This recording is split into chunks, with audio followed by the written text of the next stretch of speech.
Hello everyone, welcome to back my channel. स्वागत है दोस्तों आपका मेरे चैनल में। आज का वीडियो इसलिए खास है क्योंकि आज आप लोगों की डिमांड पे लोग बहुत ज़्यादा पूछ रहे थे कि सर उसमें थोड़ा ब्रीफली उसमें डिस्कस किया जाए केस ला जो आप बताते हैं। तो आज की वीडियो इसलिए खास है क्योंकि आज के जो वीडियो में मोस्ट इंपॉर्टेंट जो लेट मार्च जजमेंट जो आपके AIB 17 के एग्ज़ाम के लिए मोस्ट ज़्यादा इंपॉर्टेंट है और जो कि आपको अपने फर्स्ट अटैम्प्ट में ही उसको क्लियर करना है। और साथ ही साथ ये भी है कि आज AIB 17 की लास्ट डेट है, तो और अगर आपने फॉर्म नहीं फिल किया तो उसको जल्द से जल्द उसको फिल कर लें। तो देर नहीं करते, इस वीडियो को शुरू करते हैं। साथ ही साथ इस लोगों की डिमांड पे इसे हिंदी इंग्लिश में भी अच्छे से तैयार किया गया है, जिसमें उसमें इंपॉर्टेंट फैक्ट क्या है वो आज की वीडियो में हम लोग डिस्कस करेंगे। तो चलिए देर नहीं करते, इस वीडियो को शुरू करते हैं। जो इंपॉर्टेंट जजमेंट है साथ ही साथ उसका जो ब्रीफ फैक्ट है वो आज हम लोग डिस्कस करेंगे। सबसे पहले हम लोग इसको इंग्लिश में जानते हैं, फिर उसके बाद इसको हिंदी में जानते हैं। जो पहला जो केस है जो इम्पोर्टेंट, जो Ritesh versus state of UP and another, जो 2019 का जो बहुत ही ज़्यादा इंपॉर्टेंट केस ला था, जिसमें ये कहा गया था कि that magistrate has a power to direct accuse to give voice sample during the without consent. मतलब मजिस्ट्रेट के पास यह शक्ति है कि वह अभियुक्त को जांच के दौरान उसकी सहमति के बिना आवाज़ का नमूना देने का निर्देश दे सकता है, जो कि एक इम्पॉर्टेंट केस ला था जो Ritesh versus state of UP में कहा गया था। जो इसका इम्पॉर्टेंट फैक्ट है वो यही है कि इसमें जो वॉइस सैंपल यानी बिना आवाज़ का जो नमूना देने का जो निर्देश कौन दे सकता है, वो मजिस्ट्रेट के पास जो वो पावर है वो Ritesh versus state of UP में कहा गया था।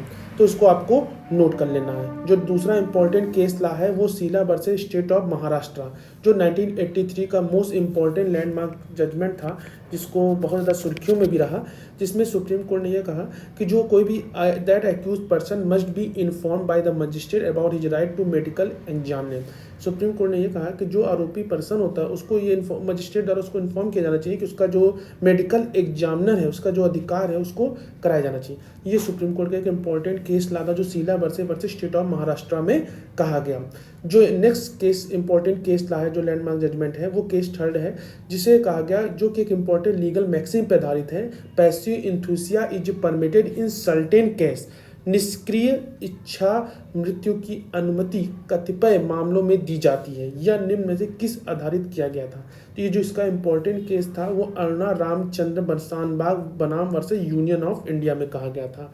यानी कि अरुणा रामचंद्रन शानबाग बनाम यूनियन ऑफ इंडिया में इसमें जो निष्क्रिय इच्छा मृत्यु की अनुमति के जो मामले दिए गए थे वो इस केस में कहे गए थे।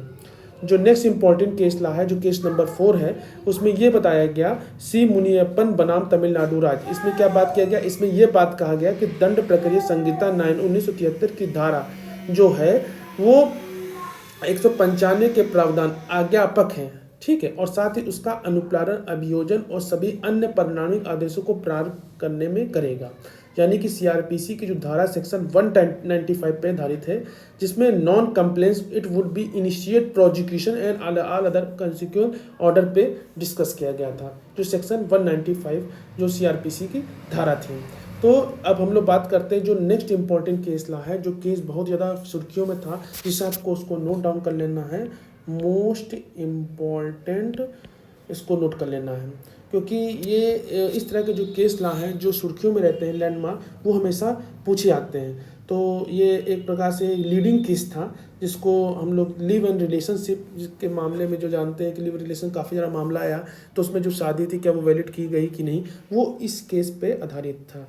तो डी वेल स्वामी बनाम डी पंचिम अम्मल, जो 2010 का जो इम्पोर्टेंट केस ला, जिसमें ये कहा गया कि एक नया दृष्टिकोण पेश किया गया और सुप्रीम कोर्ट द्वारा एक नया दृष्टिकोण पेश किया गया और कहा कि एक महिला जो विवाह जैसे रिश्ते में है, हालांकि कानूनी रूप से विवाहित नहीं है, जो रख रखाव दावा कर सकती है। अदालत ने माना कि किसी भी लिव एंड रिलेशनशिप विवाह की जो प्रकृति विस्तारित नहीं हो सकती। यानी कि अगर लिव एंड रिलेशनशिप में अगर उसने शादी नहीं की है तो उसकी शादी कैसे वैलिड के रूप में उसको दर्जा देने की उससे कुछ कंडीशन दी गई, जो कि कंडीशन ये होनी चाहिए कि जो विवाह की जो प्रकृति में संबंध को जारी करने के लिए निम्न की शर्तों का पूरा करना होगा।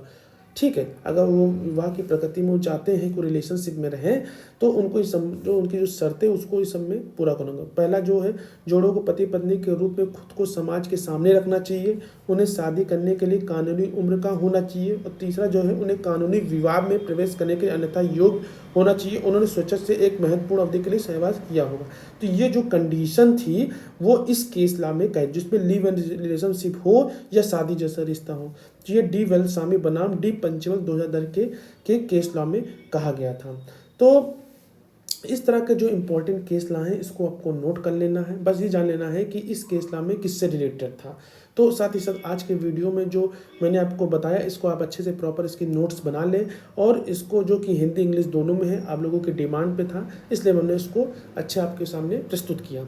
अगर आपके मन में कोई भी सुझाव है तो दिए गए मैं कमेंट बॉक्स में पूछ सकते हैं, या दिए गए व्हाट्सएप नंबर पर हमसे संपर्क कर सकते हैं। और टेलीग्राम में ज्वाइन करना मत भूलिएगा, क्योंकि PDF की फर्स्ट सेकंड थर्ड यानी कि जो थर्ड लिंक है वो भी ऑलरेडी प्रोवाइड कर दी गई है, जो कि कल 9 बजे आपको दे दी गई थी। तो आप उसको जाके भी चेकआउट कर लीजिएगा।